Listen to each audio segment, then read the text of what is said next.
शुरू। यूनानियों के बाद शक आए। यूनानियों ने भारत के जितने भाग पर कब्जा किया था उससे कहीं अधिक भाग पर शकों ने किया। शकों की 5 शाखाएं थीं और हर शाखा की राजधानी भारत और अफ़गानिस्तान से अलग अलग भागों में थी। शकों की एक शाखा अफ़गानिस्तान में बस गई, दूसरी शाखा पंजाब में बसी जिसकी राजधानी तक्षशिला हुई, तीसरी शाखा मथुरा में बसी जहां उसने लगभग 2 सदियों तक राज किया, चौथी शाखा ने अपनी सत्ता पश्चिम भारत में जमाई जहां उसने ईसा की चौथी सदी के आरंभ तक शासन किया। शकों की 5वीं शाखा ने ऊपरी दक्कन पर अपना प्रभुत्व स्थापित किया। शकों को न तो भारत के शासकों का और न जनता का ही प्रतिरोध झेलना पड़ा। कहा जाता है कि लगभग 58 ईसा पूर्व में उज्जैन के एक राजा हुआ जिसने शकों से युद्ध किया, उन्हें पराजित किया और अपने ही समय में उन्हें बाहर खदेड़ देने में भी सफल हो गया। वह अपने को विक्रमादित्य कहता था।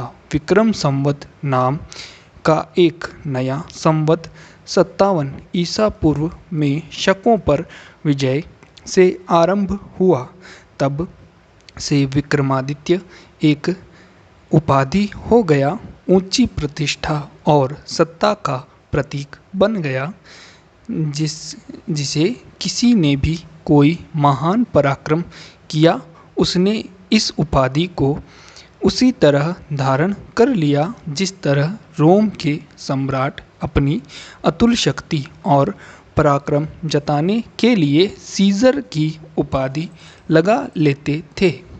इस प्रथा का परिणाम यह हुआ कि भारतीय इतिहास में विक्रमादित्यों की संख्या 14 तक पहुंच गई है। गुप्त सम्राट चंद्रगुप्त द्वितीय सबसे अधिक विख्यात विक्रमादित्य था। भारतीय राजाओं को यह उपाधि इतनी भाई कि इसकी परंपरा खासकर पश्चिमी भारत और पश्चिमी दक्कन में ईसा की 12वीं सदी तक चलती रही। यद्यपि शकों ने देश के कई भागों में अपना अपना राज्य स्थापित किया, तथापि जिन्होंने पश्चिम में राज्य स्थापित किया वे कुछ लंबे अरसे तक यानी लगभग 4 सदियों तक राज करते रहे। वे गुजरात में चल रहे समुद्री व्यापार से लाभान्वित हुए और भारी संख्या में चांदी के सिक्के बनाए। सबसे अधिक विख्यात शक शासक रुद्रदामन प्रथम हुआ। उसका ज्ञान न केवल सिंध में बल्कि कोंकण, नर्मदा घाटी, मालवा, काठियावाड़ और गुजरात के एक बड़े भाग में भी था।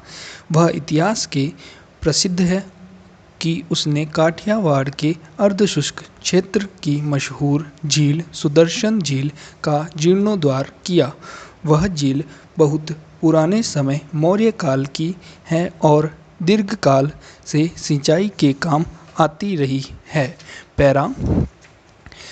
रुद्रदामन संस्कृत का बहुत प्रेमी था। भारत में आकर बसा एक विदेशी होते हुए भी उसने ही सबसे पहले विशुद्ध संस्कृत भाषा में लंबा अभिलेख जारी किया।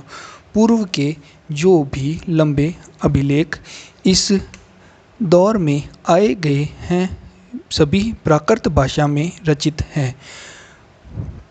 पहलव पश्चिमोत्तर भारत में शकों को आधिपत्य के बाद एशियाई लोगों का आधिपत्य हुआ। प्राचीन भारत के अनेक संस्कृत ग्रंथों में इन दोनों जनों के एक साथ उल्लेख शक पहलव के रूप में मिलते हैं। वास्तव में ये दोनों कुछ समय इस देश में समानांतर शासन करते रहे। पर्शियाई लोगों का मूल वासस्थान ईरान में था। स्टॉप।